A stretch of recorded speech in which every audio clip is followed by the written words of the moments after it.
Hello les artistes, ici Angie, l'artiste préférée de ton cerveau. Depuis 10 ans, j'accompagne les entreprises du CAC 40, du luxe et des médias dans leur stratégie tech.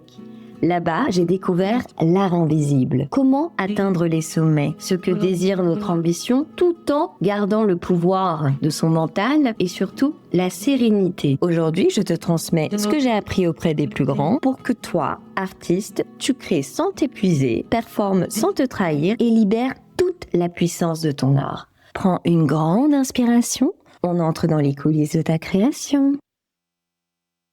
Hello les artistes, aujourd'hui nous allons aborder le sujet de la magie créative. Qu'est-ce que j'appelle la magie créative ? C'est cette idée que finalement, la créativité serait un peu comme une étoile filante qui aborde notre ciel de manière assez inopinée et incontrôlable. C'est totalement ok lorsqu'il ne s'agit pas de notre métier, mais comment faire lorsqu'on est UX designer, chorégraphe ou danseur, lorsque finalement la créativité fait partie intégrante de notre métier ? Comment faire si elle ne pointe pas le bout de son joli petit nez lorsqu'on en a besoin ? C'est la question à laquelle nous allons répondre aujourd'hui. Donc je vous emmène dans mon exploration des mécanismes de la créativité. Connaître ces mécanismes, c'est aussi être moins dans la peur de ne pas réussir à créer et donc finalement d'être plus libre et par conséquent de créer de manière plus saine. Il y a quelques semaines, j'ai commencé une formation d'introduction à la psychologie. Pas pour devenir psychologue, mais pour comprendre davantage comment fonctionne le cerveau humain. Et donc la première conférence abordait la naissance de la psychologie, notamment grâce à l'idée de Descartes que l'humain était séparé en deux parties. C'est ce qu'on appelle le dualisme cartésien. Je vous laisserai faire vos recherches, mais c'est l'idée que on a le corps d'un côté et l'esprit de l'autre. Ça a permis finalement à la science de commencer à étudier le corps tout en laissant l'esprit à l'Église, qui pouvait continuer de dire que notre esprit, qui à l'époque était considéré comme l'élément le plus important, nous venait de Dieu. Ça a permis de réconcilier les deux mondes et donc d'introduire le début de la psychologie. Descartes aborde 3 lois physiques qui agiraient sur le corps humain, ainsi que les objets, tout ce qui nous entoure, et sur finalement tout ce qui est composé de molécules. Nous, dans notre exemple, on va prendre la pomme. Donc en gros, on va avoir la loi cinématique, qui va expliquer comment est-ce que la pomme bouge. Donc ça va être sa trajectoire. La loi statique, qui va expliquer, lorsque je la pose sur une table, pourquoi est-ce qu'elle tient en équilibre, pourquoi est-ce qu'elle ne bouge pas. Ça va être l'équilibre des forces qu'il y a autour d'elle. Et ensuite, nous allons avoir la loi dynamique, qui va expliquer pourquoi est-ce qu'elle bouge. Donc par exemple, si je la lance en l'air et qu'elle tombe par terre, pourquoi elle bouge ? C'est à cause du centre de gravité de la Terre, qui la tire vers le bas. Merci Newton. L'idée, ça va être de nous inspirer de ces 3 lois, pour finalement aller rechercher, explorer comment est-ce qu'elles pourraient agir sur notre créativité.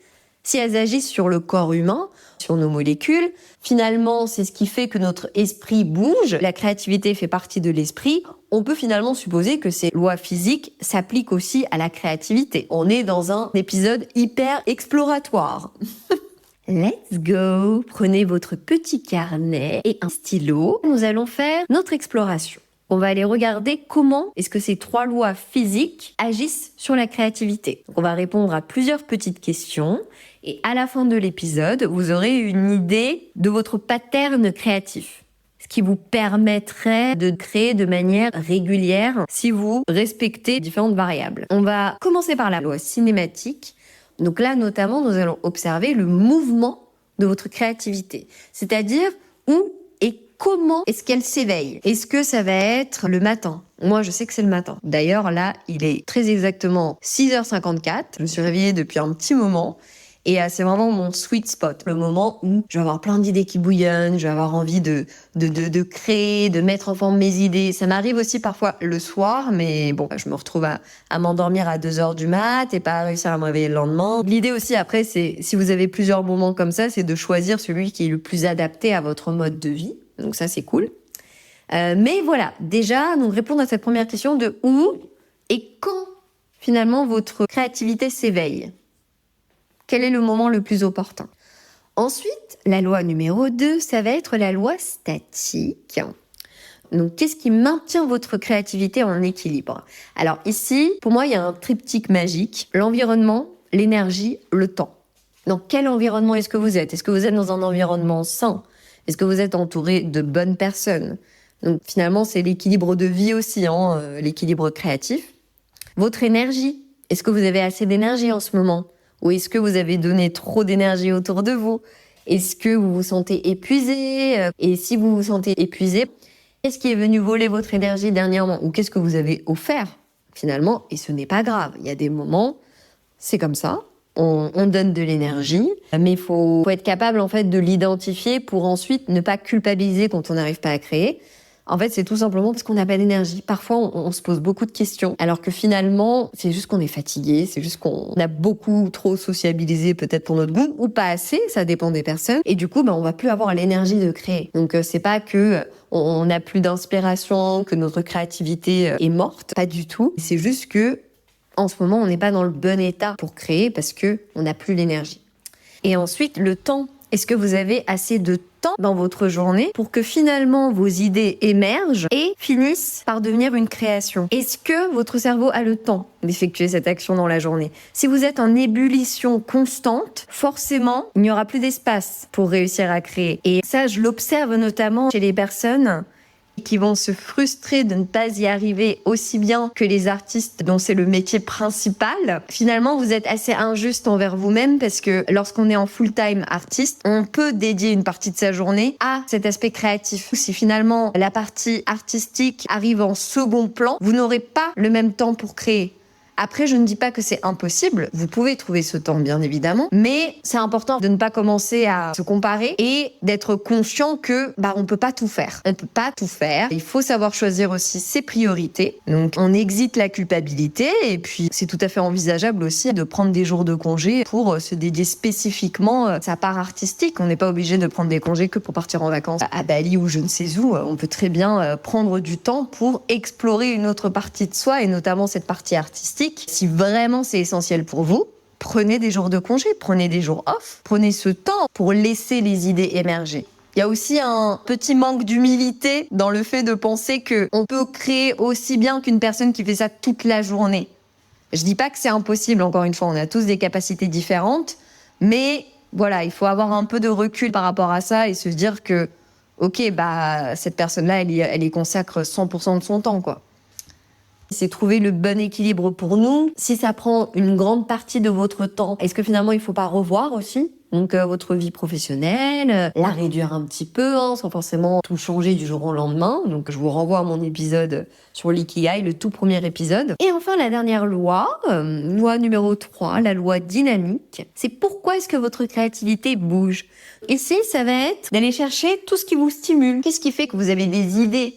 Je sais qu'il y a des personnes, elles vont se promener, hop, ça va leur donner des idées. Il y en a qui vont aller au musée, il y en a qui vont regarder des films, il y en a qui vont discuter avec leurs amis, des personnes inspirantes. C'est aller chercher un petit peu ce qui vous stimule de manière assez spontanée. Ou en fait, dès que, vous écoutez quelque chose, bam, ça vous donne toutes des idées. C'est aller mettre le doigt là-dessus, en fait, pour pouvoir le réactiver quand vous sentez que vous êtes en manque d'inspiration. C'est répondre aussi à pourquoi est-ce que vous créez au fond. Qu'est-ce qui vous donne votre élan pour créer? Finalement, c'est quoi? Parce qu'il y a toujours quelque chose derrière. Moi, je pars du principe que on peut pas tenir sur la durée quand on n'a pas un pourquoi qui est assez fort. Et donc, il y a forcément un pourquoi. Qu'est-ce qui vous pousse, en fait, à vouloir créer? Est-ce que c'est un pourquoi qui est vraiment lié à vous? Ou est-ce qu'il est lié au désir de prouver? Est-ce qu'il est lié au besoin de reconnaissance? Un besoin de validation? Je vous renvoie à mon épisode précédent. C'est aussi ça, c'est discerner, parce que parfois on va avoir un pourquoi qui va être très tourné vers l'extérieur. Ça peut nous nourrir un moment, mais à la longue, je pense que ça peut devenir épuisant aussi, parce que on est porté par l'extérieur, on n'est pas porté par nous-mêmes. C'est un petit peu comme les personnes qui se mettent au sport par rapport à leur physique. Moi, c'était mon cas. Purement esthétique, ma première raison de commencer le sport. Et puis, ce qui m'a fait tenir, ce n'est pas l'esthétique, mais c'est le fait que je me sentais de plus en plus forte chaque jour, que j'étais de plus en plus indépendante, de plus en plus capable de me défendre en cas de besoin. C'est ça, en fait, qui me fait tenir aujourd'hui. C'est cette envie d'être forte. Il n'y a pas de mal à avoir une porte d'entrée qui est plus tournée vers les autres, tant qu'à un moment donné, on finit par trouver sa porte intérieure. Voilà pour les 3 lois. Dites-moi si ça vous intéresse que je rentre un peu plus dans le détail dans chacune des lois. Donc comment réussir à répondre aux différentes questions, parce que j'ai aussi des pistes de réflexion là-dessus. Si vous voulez que je vous les partage, n'hésitez pas. On se retrouve au prochain épisode. Ciao. C'est le retour de la voix velours. Si tu as apprécié mon épisode de podcast, n'hésite pas à me laisser 5 étoiles sur ta plateforme d'écoute préférée, à t'abonner et rejoins-moi sur Instagram sur le compte The Art of Empowerment. Je t'y partage les cas pratiques et notamment les grandes idées de mes podcasts. Sans tout te dire bien évidemment, parce que sinon tu n'écouterais pas l'épisode. Des bisous.